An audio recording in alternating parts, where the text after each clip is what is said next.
প্রচণ্ড হিংসে হয় আপনাদের। এজন্য আমার ভালো সুন্দর মুহূর্তের যে ভিডিওগুলো আমি আপনাদের সাথে শেয়ার করি সেগুলো আপনারা হয় স্কিপ করেন, নয়তো দেখার পরেও সেগুলোতে কোনো লাইক কমেন্ট শেয়ার কিছুই দেন না।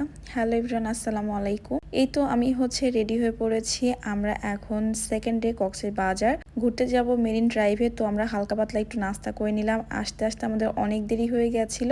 আর ঝুম বৃষ্টি কি বলবো গাড়িতে ওঠার সাথে সাথে। আর এখানে একটা কথা বলবো, আপনারা কখনো সিএনজি নিয়ে মেরিন ড্রাইভে আসবেন না, কোনো সৌন্দর্যই দেখতে পারবেন না, মানে উপভোগ করতে পারবেন না। তো তারপরে আমরা কাজলের কাছে চলে আসছি আর কি। মেরিন ড্রাইভেই কাজল থাকে। ওইদিকে যেতে যেতে তো কাজলের সাথে একটু ফটোশুট করতেছিলাম। ও আমাদের অনেকগুলো ভিডিও ফটোস তুলে দিল। তারপরে আমরা আবার মেরিন ড্রাইভে যাচ্ছি। শাহপুরের দ্বীপ না কি যেন একটা বলে, আমি নামটা ভুলে গেছি। তো পাও এত বেশি জ্বলছিল, বাইরে এত গরম যে আমি পায়ে জুতা খুলে দোল খেয়ে খেয়ে ভিউ দেখতেছিলাম। আর সিএনজিতে করে যাওয়ার কারণে পুরো ভিউটা আমি উপভোগই করতে পারিনি। আর এত গরম ছিল যে আমরা নেমে একটা দোকান থেকে কোক খেলাম।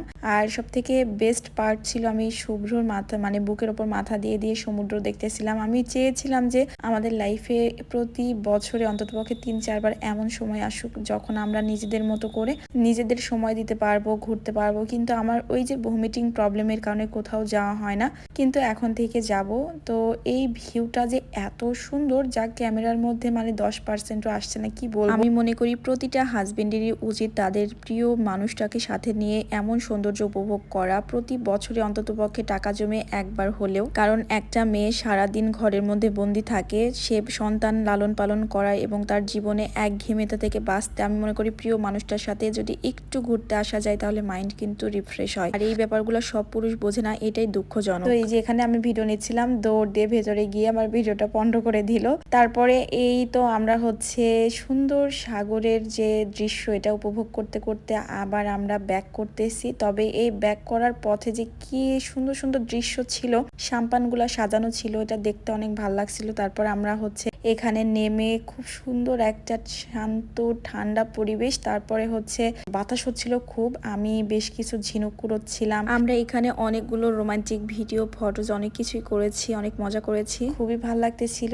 তো আমি এখানে খুব দুষ্টুমিও করতেছিলাম, মনে হচ্ছে পুরো পিচ্চি বাচ্চা হয়ে গেছে এরকম একটা ব্যাপার। কিন্তু সত্যি বলতে যখন 18-20 বছর বয়স ছিল তখন যে অনুভূতিটা কাজ করতো এখন হয়তো সেটা কাজ করছে না।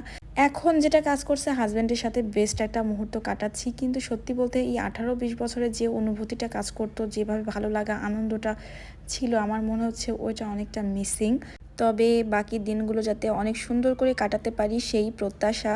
আর অনেক বেশি দুঃখ নিয়ে প্রথমে আমি আপনাদেরকে কিছু কথা বলেছি, তবে সবাইকে না, আমার কিছু ফ্যান ফলোয়ার আছে যারা প্রকৃত আমাকে ভালোবাসে, আমার সবগুলো ভিডিও তারা পছন্দ করে, আমার ড্রেস আপও পছন্দ করে। কিছু আছে যারা আমার নোংরা করা ঘর পরিষ্কার করতেছে এই ধরনের ভিডিও বেশি পছন্দ করে, কারণ তারা সমালোচনা করতেও ভালোবাসে, এই জন্য ওই ভিডিওগুলো দেখে। তো যাই হোক, আমরা হোটেলে এসে আবার ফ্রেশ হয়ে আমরা রাতে চলে এসেছি পৌষিতে খেতে। এখানে এসে কাচ্চি প্লাস কাচ্চির সাথে অনেকগুলো সাইড ডিশ ছিল, সব মিলে অনেক মজা করে খেয়েছি।